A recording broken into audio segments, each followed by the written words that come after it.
IVF చికిత్సలో 25% భారీ discount, free doctor consultation, free ultrasound scan, logo launch, Andro max advanced male infertility centre ను కూడా ప్రారంభించారు.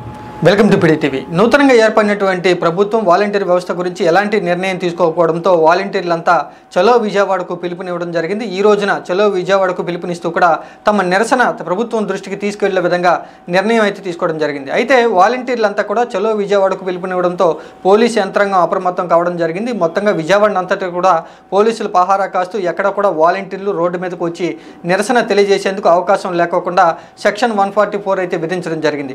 ముందుగానే వాలంటీర్లకు ఆదేశాలు జారీ చేస్తూ కూడా వాలంటీర్ల యొక్క నిరసన కార్యక్రమానికి ర్యాలీకి అనుమతి లేదు అంటూ పోలీసులు స్పష్టంగా తెలియజేస్తూ సెక్షన్ 144 అమల్లో ఉంది కాబట్టి ఏమాత్రం కూడా అనుమతి లేకోకుండా వాలంటీర్లు రోడ్డు మీదకి రావద్దు అంటూ కూడా ఆదేశాలు జారీ చేయడం జరిగింది.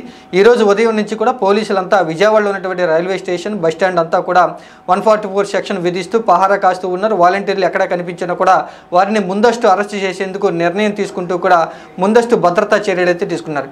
ఇంకా వాలంటీర్లంతా కూడా నూతన ప్రభుత్వం ఏర్పడి మా గురించి ఎలాంటి నిర్ణయం తీసుకోకపోవడంతో మమ్మల్ని వృద్ధిలోకి తీసుకుంటారా లేదా అంటూ కూడా రాజీనామా చేయనటువంటి వాలంటీర్లు డిమాండ్ చేస్తూ ఉన్నారు. అలాగే రాజీనామా చేసినటువంటి వాలంటీర్లు మమ్మల్ని మళ్ళీ విధుల్లోకి తీసుకోవాలంటూ కూడా కోరుతున్నారు. అయితే నూతన ప్రభుత్వం ఎలాంటి నిర్ణయం తీసుకోకపోగా వాలంటీర్ వ్యవస్థ గురించి సమీక్షలు జరుపుతున్నాం, ఆలోచన చేస్తున్నాం అంటూ కూడా సమయాన్ని ఇంకా పొడిగిస్తూ ఉన్నారు. కాబట్టి వాలంటీర్లు ఈ రోజున చలో విజయవాడ కార్యక్రమాన్ని అయితే పిలుపునివ్వడం జరిగింది.